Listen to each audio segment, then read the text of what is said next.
Hey, what's up guys, Will here for GSM Arena. There were a lot of cool things at this year's IFA Tech show in Berlin, but one that I'm pretty excited about is Samsung's redesign of their foldable smartphone, the Galaxy Fold. Some of our team got a first-hand look at the new build, so let's check it out.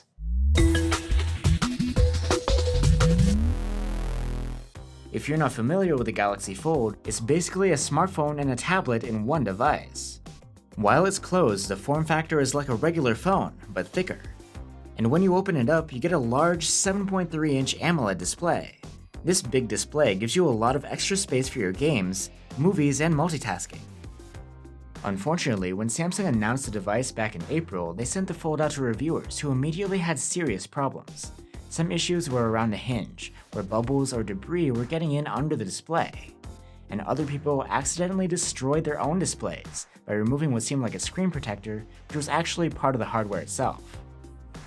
Needless to say, Samsung decided to postpone the launch of the device until they could fix those issues. And now they believe the Fold is finally ready to release yet again. One thing they've done is add a plastic protector near the hinge, to keep anything from accidentally getting in there. The spine is now reinforced and has seen a redesign. Now there's a tighter fit between the spine and the panels. One result of this is that when the device is folded, the gap between the two panels is smaller than before.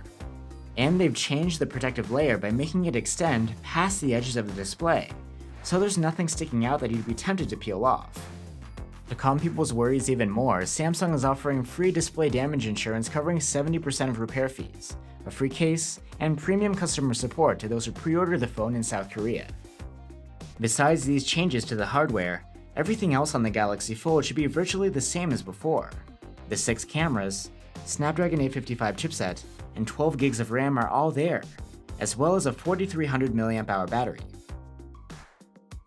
The revamped Galaxy Fold will be available in South Korea first for the equivalent of $2,000. It's launching in a few European countries on September 16th and the US towards the end of the month. Hopefully Samsung has done it this time and people will get a product they can actually use, especially for this kind of money. What do you guys think? Let us know down in the comments and I'll see you on the next one.